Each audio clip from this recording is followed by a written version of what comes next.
everyone. Hey, congratulations on this new film, A Creature Was Stirring. Thank Thank you. you.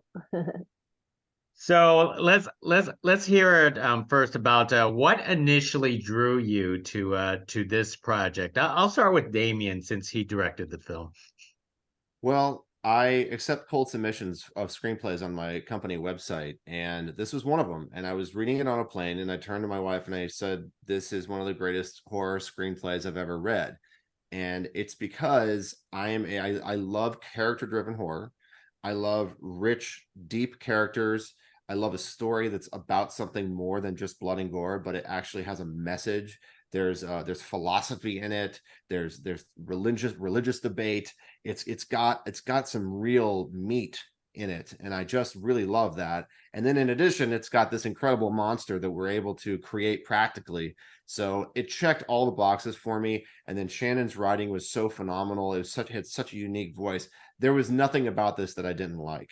So I developed it with him for a couple of years, and we heard through the grapevine that holiday horror was something people were wanting. So we did a very quick rewrite to just set it at Christmas, and that actually ended up creatively opening us up to a beautiful color palette and leaning into sort of that 80s vibe, and it worked out great. We loved it. Go Yeah, I ahead. think the same. I think it really came down to the script for me. It was such a weird, bizarre read. And then I think when I met up with Damon and I realized how much we're both complete nerds, I just knew that it was going to be executed very, very well. And of course for me, I'm a big creature fan. So when I knew there was like a monster creature aspect, that's what really sold me. Connor. I did, the original title of the film was Good Luck Nightingale, and I remember just reading the title of the script, and I just was like, oh, this is going to be different. I don't, sometimes you can draw a lot from that, and yeah, I wasn't disappointed. And then I think one of the challenges I think in writing a horror film, and then playing a character that finds himself in those situations is so much in those stories sort of has to happen to drive the plot forward. So characters won't leave a situation because like they have to stay there for the movie to happen, and that can be difficult. But for me anyway, everything that Corey did specifically in that scenario, I was like, this sort of tracks for how I would probably approach this. And I really liked that he consistently was like, hey, we should really leave. This is a bad idea. And then can't because his sister wants to stay, and etc. So I was just drawn, as odd as the film is, and as unique as the characters' speech patterns and sort of patter is, it also just sort of felt really authentic to those people. So I was just, yeah, I was drawn to the world pretty immediately. It is an interesting world, and the subgenre of Christmas horror movies is an interesting one. Is because it's gaining popularity. It's like everyone wants to come up with a Christmas horror movie. I mean, what about the subgenre that is so attractive? Blending these two together, especially towards later in this year. I think the appeal is just the contrast from this Mhm. happy, warm holiday season where everyone's together with family and there's Santa and there's Jesus and it's celebration, and then you bring the horror aspect into it. It just that contrast I think is really fun. Yeah, there's good horror always subverts a sense of safety.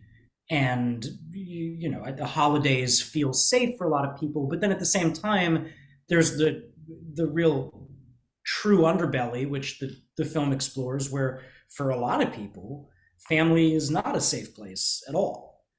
Despite the fact that, on the surface, it's supposed to be like a lot of people, that might be the most unsafe place they can be, unfortunately, is around their family. So I think it calls attention to that, that pretty grimy reality.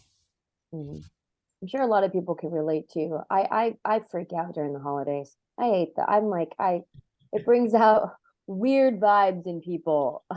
So I'm sure people can relate to it as well. When you're supposed to be happy, I think that can really fuck with people. Yeah. Scout, how do you get into your character who's religious in during this holidays and trying to, change things per se? Yeah, it was a bit of a challenge for me, because I've struggled with my faith and my beliefs for a while, and I don't necessarily know what I believe in at this moment. I know I believe in the universe, but I was an atheist for a very, very long time.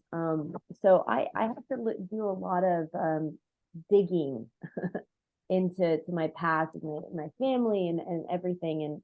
And it was a really big challenge for me, but I definitely did learn a lot from Liz, just even about myself. So it was like I said, it was a big challenge.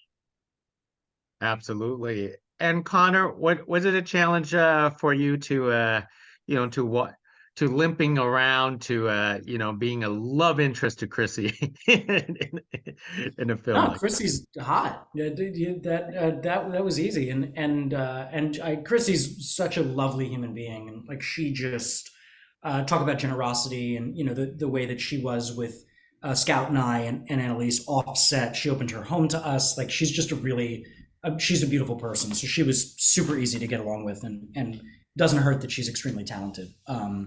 But and yeah, but, the only thing about limping around is just always being terrified that you're going to forget to do it. So I would just wrap a brace around my knee all the time, just so that I didn't, especially when you're supposed to be running around, so I didn't mistakenly just start running like a normal person. So I tried a couple different things. At one point, I like put like marbles in my shoe Are you to make serious? things. Yeah, and I was like, this just sucks. I don't want to do this. Like this is I don't want to work this hard. So I settled for just a knee brace. You're funny. You're funny. And anything for art, absolutely. Damien, tell us about the creature feature of the porcupine monster in its own way. Tell us why you went with the route of practical in this case. Well, I don't know that I'll ever not go that route, just because I'm such a huge fan of using practical makeup and creature effects. I believe that it's an art. I don't want it to die. I want to keep it alive, and so that's always going to be my approach. On this particular movie, my method going in was, we're going to act like computers don't exist. So we're going to build a monster, and everything you see on screen is going to be real. I started working with a phenomenal creature designer named Michael Epinette, and this was very early on, before the movie got going, and we came up with this incredible beast, like this amazing creature that bears a resemblance to what you see in the movie, but it was really sort of the money is no object version of the monster, because eventually when you get to production, you have to build whatever it is you've designed. So we took the concept art to the design team, and they have to engineer how this thing is really realistically going to work. And what we came up with for the movie within the constraints of our budget was what you see, and that's how we got there. And it does really help from an actor standpoint to actually have a monster to react to, and not just an X on a wall or a tennis ball, or the director described, this is what it's going to look like, this is how big it's going to look like. I got the creature came to pieces in my scenes, so I saw the monster like in these little small pieces, and it was really interesting to see, like, Connor got to act with the full suit. So it was really, really cool to be able to see that in person and be able to know what it is you are looking at. And I think practical, like FX, special effects, is just so much better. Want to chime in, Connor? Oh, yeah. I mean, everything Scout said, and then some. And I just, I love every aspect of filmmaking, and I love puppets, and I love costumes, and I love masks. So just, looking at the work that the team did, to build that suit and everything that goes into it. I just like it. So it was just fun for me to see that thing move around. I get, when I go to, I'm out in LA, like a Halloween Horror Nights or something like that. I just always wind up marveling at the costumes and the design that people put into it. So what Damien said as well, doing things with CGI, I think probably make things a bit easier and faster. But there isn't. You don't want that to be a lost art. What humans can do with their hands is really cool, and I think that just it feels different both to experience and to watch. I think as an audience member to know, like, humans built this, people did this. Yeah, there's something that is sort of palpable, or that's obvious when you're watching a practical effect on screen. Like, it's subconsciously, the audience, I really do believe, they know that what they're seeing is real, versus when something is CG. Of course CG's come a long way, and there's been some amazing CG effects on that look like they're practical sometimes, but I think the reason why practical is so important for me is just because of the effect that it has on the audience. Absolutely. Is the monster in your house, Damon? Is it in your house? No, it's in storage. I thought maybe it was in your man cave. I would love to have that in my man cave, but it's actually really hard to store that. Oh, I bet. Or like latex. Latex is a organic material, so it decays. It doesn't hold up so well. And Damien, one more thing. Was it challenging to us, for the cinematography, switching between colors and camera angles, and not only that, you're trying to light your set with all these Christmas lights while having all this action at the same time? Yeah, I wouldn't say it was so much of a challenge from a lighting perspective. It was actually kind of a blessing, honestly, because I worked with Alexander Chinisi, our DP, very closely on setting this palette for the movie and using colors as part of the story. Charm was blue and purple, and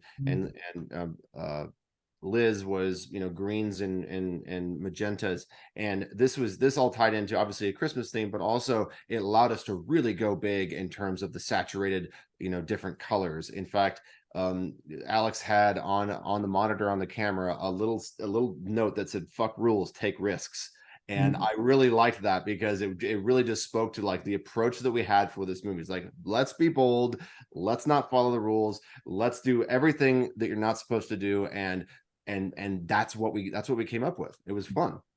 I have to say, I've never been on a set with more laser beams in my life. Yeah. It's like, well, there's so many. I feel like there were a couple times where they'd be like, okay, we're gonna set up this thing, and like just I know you're doing the scene, don't look at it, because it will blind you. So just it was when I was doing the thing with Chrissy up in the bedroom. I was like, all right, we're gonna blast these green strobe lights. Just try not to look directly at them, because you might lose your vision for a while. Right. Great. Cool. Well, I certainly know that you folks had a lot of fun on this production and so on. And throughout the entire movie, the only thought that was coming through my head is like, who really owns a spiked baseball bat? I mean, or should I even get one for myself? You should. The times are changing. Absolutely. That's right. Well, it's excellent to speak to all of you about A Creature with Stirring. It's a great, I want to say, a great holiday movie. Everyone should watch it. So, yeah. So happy holidays to all of you. Hey, Gig, happy holidays. Thank you. Gig, one last thing for you. Sure. Make sure that everybody knows that they can pre-order the movie now on Apple. It's available to pre-order now, and it will be released December 12th on Apple. And that's it. That's even a better holiday movie. Everyone watch it on Christmas. Perfect Christmas gift. Or before Christmas. Perfect Christmas gift. Yeah. Thank you very much. All right. Thank you.